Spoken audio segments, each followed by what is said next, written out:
She was America's first supermodel.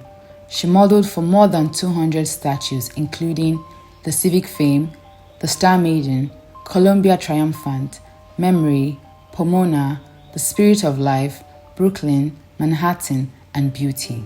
But sadly, she spent the last 65 years of her life locked up in an asylum and her name completely forgotten. Hello and welcome to my channel. My name is Paula, and today we'll be looking at the very tragic story of America's first supermodel, Miss Audrey Munson. Audrey Marie Munson was born on the 8th of June 1891 in Rochester, New York, to Edgar Munson and Catherine Mahoney, also known as Kitty. Edgar was a serial cheat, and because of his numerous infidelities, he and Kitty divorced when Audrey was 8 years old. After the divorce, Audrey and her mother Kitty moved to Providence, Rhode Island. Kitty worked as a boarding housekeeper, and Audrey attended St. Francis Xavier Female Academy, where she learned how to sing and play numerous instruments, including the piano, violin, harp, mandolin, and guitar. In 1909, 17-year-old Audrey and her mother Kitty moved to New York City so Audrey could pursue a career as an actress and a chorus girl. She got her first role on Broadway on the 31st of May 1909 as a footman in a musical comedy titled The Boy and the Girl. She was also cast in a few other productions, including The Girl and the Wizard, Girlies, and La Belle Paris. In late 1909, Audrey was window shopping on Fifth Avenue with her mother when she was spotted by photographer Felix Benedict Herzog. Felix was a prominent photographer, electrical engineer, and patent attorney. He invited Audrey to come over to his studio to pose for some photographs. Audrey later said in a 1913 interview for the New York Sun that she and her mother Kitty did not like the idea at all, but when they found out Felix was one of the best photographers in town, they decided to take him up on his offer and went to his studio. After taking photographs of Audrey, Felix began introducing her to all his artist friends who were in need of a model. Through Felix's generous recommendations, Audrey was able to pose for William de Leftwich Dodge, a renowned muralist. After her session with William wrote a letter introducing Audrey to Isidore Conti. Isidore was a very famous sculptor at the time, and the first time he saw Audrey, he immediately decided to use her as his muse for his next sculpture. He asked Audrey, who was still a teenager at the time, if she would be willing to pose nude for his next sculpture. Audrey and Kitty, who was also present when Isidore made the suggestion, were both shocked that he would make such a moral request, but Isidore assured them that it was all in service to art and that they had nothing to worry about, saying, quote, "To us, it makes no difference if our model is draped or clothed in furs. We only see the work we are doing," end quote. With her mother's permission, Audrey eventually agreed to pose nude for Isidore's sculpture. This was the first time she was modeling for a sculptor, and it was also the first time she posed nude. From this point forward, Audrey would pose for numerous well-known artists, including Francis Coates Jones, a famous painter, Harrison Fisher, a famous illustrator, Charles Dana Gibson, another well-known illustrator, and Arnold Gente, a prominent German-American photographer. Audrey also remained close to Felix and continued modeling for him until he died from complications of intestinal surgery on the 21st of April 1912. Audrey's popularity continued to grow and she became the default model for many famous sculptors, but all the while, she had not been credited for any of the works she posed for, so her fame was still limited. She eventually got her big break when she posed for the marble sculpture called Three Graces by Isidore Conti. Audrey posed for all three Graces, and Isidore credited her as the model. The sculpture was unveiled in the new Grand Ballroom of the Hotel Astor in Times Square in September 1909. After the unveiling, and with Audrey credited as the muse, Audrey's fame skyrocketed, and from then on and for the next decade, she became the model of choice for the first tier of American sculptors. Audrey posed for more than 200 freestanding statues, monuments, and allegorical architectural sculptures in her decade-long career. Some famous statues Audrey modeled for include Civic Fame, a 25-foot gilded bronze statue at the top of the Manhattan Municipal Building in Manhattan, New York City. It is the second largest statue in New York City after the Statue of Liberty. Columbia Triumphant, a gilded bronze statue at the top of the USS Maine National Monument, and the Peace Statue, a marble statue at the base of the monument located in Central Park, Manhattan, New York City. Wisconsin, a gilded bronze statue at the top of the Wisconsin State Capitol Building in Madison, Wisconsin. Beauty, a Carrara marble sculpture at the New York Public Library main branch in Manhattan, New York City. Memory, a bronze statue located at the Strauss Memorial Park in Manhattan, New York City. Pomona, a bronze statue in the Pulitzer Fountain outside the Plaza Hotel in Manhattan, New York City. The Spirit of Life statue in Congress Park, Saratoga Springs, New York.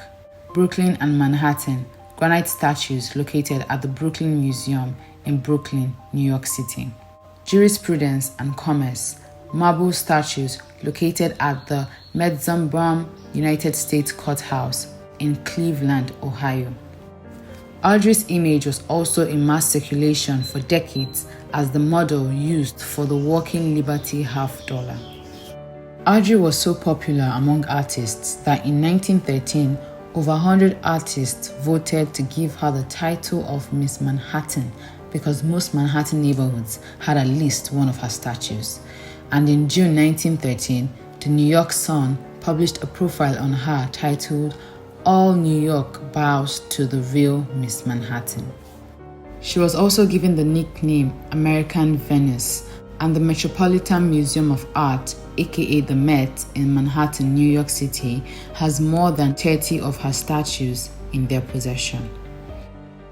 In 1915, Alexander Sterling Calder, a famous sculptor and teacher, chose Audrey, who was 23 years old at the time, as his model of choice when he became director of sculpture for the Panama Pacific International Exposition, which was a world fair held in San Francisco, California from the 20th of February to the 4th of December 1915.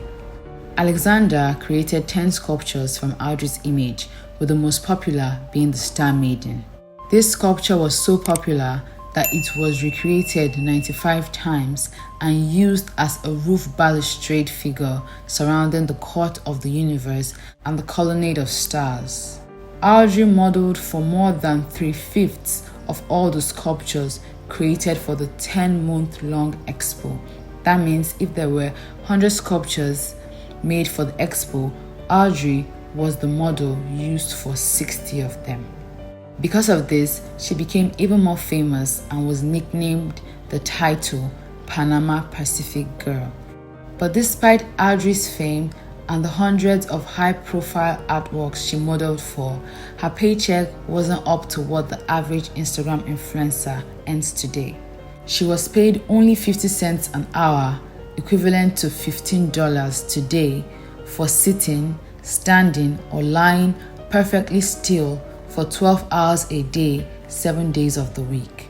And this was hard work because she had to master the ability of perfect stillness while posing and the quality of appearing soft while contracting every muscle in her body. With her paycheck, Audrey was only able to afford her bare necessities, saying in a 1921 newspaper article, quote, "It was just enough to pay our rent, grocery, bills, and a few clothes once in a while, almost nothing for amusement," end quote. Audrey's newfound fame helped her launch a career in the film industry, which was still in its early stages at the time. She appeared in her first movie, a silent film titled Inspiration, in 1915. The film was loosely based on Audrey's life and tells the story of a young girl discovered in New York by a sculptor searching for the perfect model to inspire him. Audrey appeared nude in the movie, and this was the first non-pornographic American movie to feature full female nudity. The movie was a box office success, but people were outraged by the show of nudity in the film and came together to protest against it, claiming it was morally corrupt and unsuitable for public consumption. But censors were reluctant to ban the movie because they reasoned that if they banned the movie, they would also have to ban Renaissance art, which included iconic sculptures and paintings of nude people.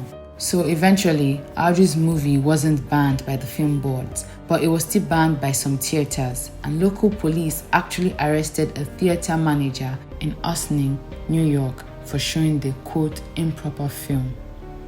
Audrey, on the other hand, was unfazed by the backlash and moved to California with her mother Kitty to appear nude again in another movie titled Purity in 1916. The reaction to the new movie was identical to the reaction of her last movie. The new movie was once again a box office success. It was also highly controversial and was banned from playing in some theaters around the country. Audrey and Kitty returned to New York in 1916, and Audrey spent the next 2 years hanging out with high society circles in New York City and Newport, Rhode Island. She allegedly started a relationship with Herman Ulrich Jr., who was an American businessman, shipping heir, multimillionaire, and the richest bachelor in America at the time. Audrey's mother Kitty claimed Audrey and Herman actually got married at some point, but there is no record to prove that they were ever married. By 1919, Audrey and Herman were no longer together, and on the 27th of January 1919, Audrey wrote a strange letter to the United States Department of State insisting the German government's $25 million investment in the film industry was preventing her from getting any new movie roles. She accused her ex-boyfriend Herman and other well-known German Americans for discriminating against her because she was a descendant of early British settlers. She wrote in the letter, quote, "As you know, the Kaiser's $25 million in the motion picture industry has thrown me out of work as I am an American of English blood dating back to the Mayflower days." End quote. In the letter, she also said she planned to abandon the United States and restart her movie career in England. A month later, in February 1919, Audrey and Kitty moved into a boarding house in Manhattan owned by Dr. Walter Wilkins. Walter became obsessed with Audrey and murdered his wife Julia on the 27th of February 1919 by beating her to death with a hammer and lead pipe so he could be free to marry Audrey. After the incident, Audrey and Kitty left New York and the police tracked them down for questioning. They were found in Canada, and during the questioning, Audrey strongly denied ever having any romantic relationship with Dr. Walter Wilkins. Walter was eventually tried in court and found guilty of murdering his wife. He was sentenced to death by the electric chair, but he hanged himself in his prison cell before the sentence could be carried out. The negative publicity Audrey got from the murder of Julia Wilkins and suicide of Walter Wilkins ruined her reputation and marked the end of her 10-year-long modeling career. She was unable to find modeling employment, and any remaining film contract she had was terminated. In 1920, Audrey and Kitty returned to Syracuse, New York, and Kitty had to sell kitchen utensils from door to door in order to support herself and Audrey. A year later, in 1921, Audrey attempted to regain control of her reputation and released 20 serialized articles that told her life story. The articles were titled, quote, "By the Queen of the Artists Studios," end quote, and were published every Sunday in the American weekly newspaper from January through May 1921. In the articles, Audrey shared her experiences, misfortunes, and observations as a model and actress. She emphasized how models are muses that actually inspire artists to work and how important models are to the artistic process. She also talked about the deep-rooted sexism in the art world in the early 1900s. She wrote, quote, "In a successful play, the principal actors and actresses who contribute to its success are given due praise, and such honors mean increase in salary and a step at least one notch higher on the road to fame and prosperity. Not so with the artist model. She remains ever anonymous. She is the tool with which the artist works, though she provides the inspiration for a masterpiece and is the direct cause of enriching the painter or sculptor." End quote. A few months later, Audrey launched a highly publicized nationwide search for the perfect man to marry in the United Press. She ended the search in August, saying she didn't want to get married anyway. On the 3rd of October 1921, Audrey was arrested in a movie theater on an indecency charge after she appeared on stage at a showing of her second movie, Purity, which was being re-released at the time with a new title, Innocence. Audrey was later released and acquitted of the charges. By 1922, Audrey had no job, no income, and was severely depressed. She was living with her mother in Mexico, New York, and on the 27th of May 1922, Audrey attempted suicide by swallowing a solution of mercury bichloride. For the next 9 years, Audrey continued living with her mother in upstate New York, and her mental health got worse as the years went by. On Audrey's 40th birthday, the 8th of June 1931, her mother Kitty begged a judge to send Audrey to a lunatic asylum. Kitty told the judge Audrey was depressed, had frequent hallucinations, and was delusional. The judge sent Audrey to the St. Lawrence State Hospital for the Insane in Ogdensburg, New York, to be treated for depression and schizophrenia. This would sadly become Audrey's final home, and she remained in the hospital for 65 years. Audrey's mother, Kitty, died in 1958, and for the next 26 years, Audrey had no visitors. After more than 2 decades with no visitor, Audrey was rediscovered by her half-niece, Darlene Bradley, in 1984. Audrey was 93 years old at the time, and Darlene began visiting her regularly at the asylum for the next 11 years. Audrey died at the asylum on the 20th of February 1996 at the age of 104.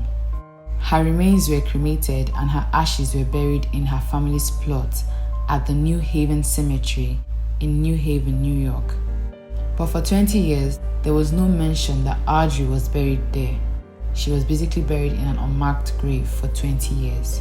The tombstone only listed her father, Edgar Munson, his second wife, Cora, and their daughter, Vivian.